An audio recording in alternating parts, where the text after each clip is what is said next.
પ્રણામ. માધવ વિદ્યાલયના ઓનલાઈન ટીચિંગમાં આપનું હાર્દિક સ્વાગત છે.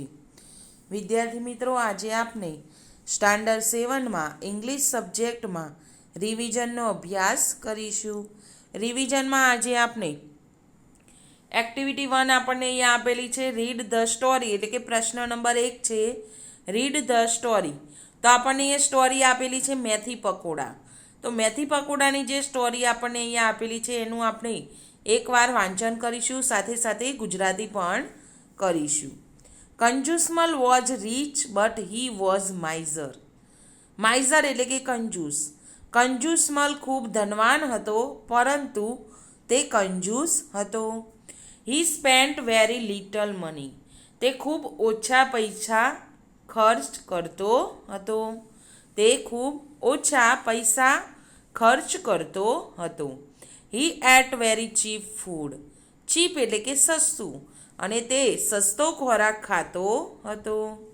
His watchman lived in a hut near his gate. તેનો વોચમેન તેના દરવાજા પાસે એક ઝૂંપડીમાં રહેતો હતો. ધ વોચમેન લાઇકડ મેથી પકોડા. વોચમેનને મેથી પકોડા ખૂબ પસંદ હતા. સો his wife made methi pakoda every day. તેથી તેની પત્ની દરરોજ મેથી પકોડા બનાવતી હતી. One day the miser passed by the hut. એક દિવસ આ કંજૂસ તેની ઝૂંપડી પાસેથી પસાર થયો. He caught the smell of methi pakora. તેને મેથી પકોડાની સુગંધ આવી. He liked it very much. તેને તે ખૂબ પસંદ આવી. Kanjusmal said to the watchman. કંજુસમલે વોચમેનને કહ્યું, આઈ સ્મેલ સમથિંગ ગુડ. મને કંઈક સારી સ્મેલ આવે છે. What is it? તે શું છે? The watchman replied. વોચમેને જવાબ આપ્યો, ઇટ ઇઝ મેથી પકોડા. તે મેથી પકોડા છે. કંજુસમલ સેડ. કંજુસમલે કહ્યું, please cook it every day. એટલે કે મહેરબાની કરીને તે દરરોજ બનાવો. I like it smell. મને તેની સ્મેલ સુગંધ ગમે છે. So the watchman's and his wife made it every day. તેથી વોચમેન અને તેની પત્ની દરરોજ મેથી પકોડા બનાવતા હતા. વન ડે એટલે કે એક દિવસ they went to the Kanjusmal and said. એક દિવસ તેઓ કંજુસમલ પાસે ગયા અને કહ્યું, sir you like the smell of methi pakora. Sir, તમને મેથી પકોડાની સ્મેલ ગમી હતી. So we cook it every day. તેથી અમે તે દરરોજ બનાવીએ છીએ. બટ મેથી પકોડા ઇઝ નોટ ચીપ. પરંતુ મેથી પકોડા સસ્તા નથી. We spend a lot of money on oil and besan. એટલે કે ઓઇલ અને બેસન માટે તેલ અને બેસન માટે અમે ઘણા પૈસા ખર્ચ કરીએ છીએ. Please help us with some money. મહેરબાની કરીને અમને થોડાક પૈસાની મદદ કરો. Kanjusmal vent inside. કંજુસમલ અંદર ગયો એન્ડ શટ ધ ડોર. અને બારણું બંધ કર્યું. He took some silver coins and. તેને કેટલાક રૂપેરી અથવા ચાંદીના સિક્કા લીધા and dropped them one by one on the floor. અને એક પછી એક જમીન પર ફેંક્યા. Than the માઇઝર came out and said. પછી કંજૂસ બહાર આવ્યો અને કહ્યું, did you hear the sound of silver coins. શું તમે ચાંદીના સિક્કાનો અવાજ સાંભળ્યો? Yes sir we did they said. એટલે કે તેઓ બોલ્યા, હા સર, અમે સાંભળ્યો. Did you enjoy it. શું તમે તેનો આનંદ માણ્યો? Yes sir very much. હા સર, ખૂબ જ માણ્યો. The miser said, I enjoyed the smell of your methi pakoda.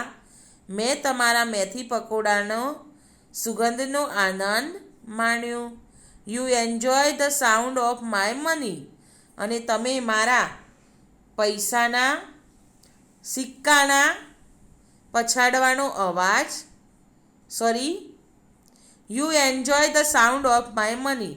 અને તમે મારા પૈસાના અવાજનો આનંદ માણ્યો. I will not ask you to give me methi pakoda. મેં તમને મને મેથી પકોડા આપવા માટે કહ્યું ન હતું. And you don't ask for my money. અને તમે મારા પૈસા માટે કહ્યું નથી. That is a deal. એટલે કે આ એક કરાર હતો. નાવ ગો અવે. હવે જાઓ. એટલે કે નાવ ગો અવે. હવે તમે જઈ શકો છો. એન્ડ પ્રિપેર મેથી પકોડા. અને મેથી પકોડાની તૈયારી કરો. તો આવી રીતે આપણને જે કંજૂસમલની વાર્તા આપેલી હતી કે કંજૂસમલ કેટલો કંજૂસ છે એની આપણને વાત કરેલી છે. Strike out improper words. હવે જે આપણને વર્ડ્સ આપેલા છે એમાં જે વર્ડ્સ બિનઉપયોગી છે એને આપણે અહીંયાથી શું કરવાનું છે? દૂર કરવાનું છે. કંજૂસમલ વોઝ ખાલી જગ્યા. પુઅર કે વેલ્ધી? તો કંજૂસમલ કેવો હતો? વેલ્ધી એટલે કે પૈસાવાળો હતો. તે કેવો હતો? ખૂબ પૈસાવાળો હતો. હવે આવી રીતે તમારે વચ્ચે ઉપર અંડરલાઈન કરવાની છે અને આવી રીતે બે બાજુથી પણ તમે આમ ચેક કરી શકો છો. એક જ વાર કરશો તો વધારે સારું. કંજૂસમલ સ્પેન્ટ વેરી લિટલ મની કે લોટ્સ ઓફ મની? તો લિટલ મની આવશે. કંજૂસમલ એટ વેરી ખાલી જગ્યા ફૂડ. કેવો ખોરાક ખાતો હતો તે? કોસ્ટલી એટલે કે મોંઘો અને ચીપ એટલે કે સસ્તો. તો એ સસ્તો ખોરાક ખાતો હતો. વોચમેન્સ વાઇફ મેડ મેથી પકોડા કે મેથી ગોટા એવરી ડે? તો શું બનાવતી હતી? મેથી પકોડા. ધ વોચમેન થોટ વોચમેને વિચાર્યું ધેટ એટલે કે કંજૂસમલ વોઝ ખાલી જગ્યા. કંજૂસમલ કેવું થશે? ખુશ થશે એવું વોચમેને વિચાર્યું. કંજૂસમલ વેન્ટ ક્યાં ગયો? તો ઇનસાઇડ. આઉટસાઇડ એટલે કે બહાર. ઇનસાઇડ એટલે અંદર. એન્ડ હાઉસ એટલે કે ઘરની અંદર ગયો. એન્ડ ખાલી જગ્યા ધ ડોર. ડોર શું કર્યું હતું? એને બંધ કર્યું હતું એટલે શટ ધ ડોર. તો આવી રીતે આપણને જે વર્ડ્સ આપેલા છે એ વર્ડ્સમાંથી આપણે ચૂઝ કરીને અહીંયા વાક્ય પૂર્ણ કરી શકીએ છીએ. હવે આપણે આગળ કેટલાક પ્રશ્નો આપેલા છે કે નીચેના જેવા અર્થવાળા વાક્યો વાર્તામાંથી શોધીને તમારે લખવાના છે કે જેનો અર્થ એના જેવો જ થતો હોય. કંજૂસમલ વોઝ વેરી વેલ્ધી. તો કંજૂસમલ વોઝ વેરી રીચ. શું લખીશું આમાં આપણે? કંજૂસમલ વોઝ વેરી, અહીંયા વેલ્ધીની જગ્યાએ તમારે લખવાનું છે rich. Kanjusmal was very rich. Kanjusmal watchman lived close to his gate. તો આપણે ક્યાંથી લખવાની શરૂઆત કરીશું? હિઝ વોચમેન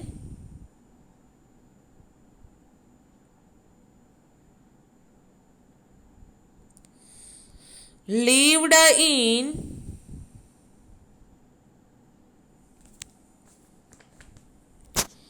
a hut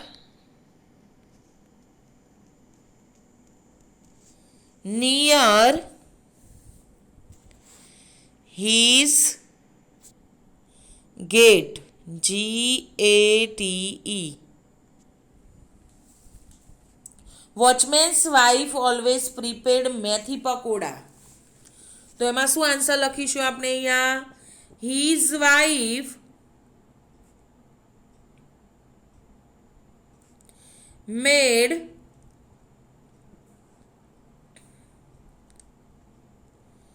મેથી pakoda every day.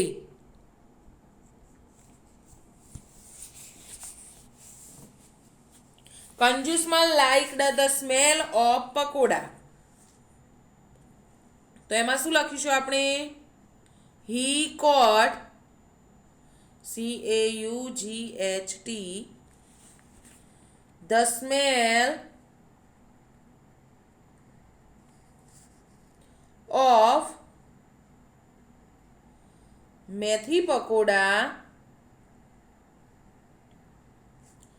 He liked it very much. હવે આગળ આપણે 5 નંબરમાં જોઈએ. Kanjusmal vent into the house and closed the door. તો એમાં શું આવશે? કંજુસમલ, અહીંયા હું કંજૂસ એકલું લખું છું. Kanjusmal vent inside and shut the door. Shut the door. હવે 6 નંબરનું વાક્ય આપણે લખીશું.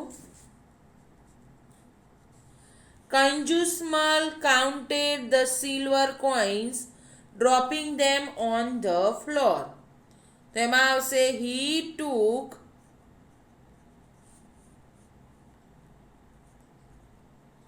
some silver coins and dropped them one by one on the floor. તો આવી રીતે આપણને એક પછી એક તે જમીન પર ફેંકે છે એની આપણને અહીંયા જે વાક્ય આપેલું છે એ આપણે લખી શકીએ. હવે જે વાક્યો અહીંયા આપણને આપેલા છે તમારે તમારી નોટબુકમાં અહીંયા સુધી લખવાનું રહેશે. પ્રણામ. Thank you.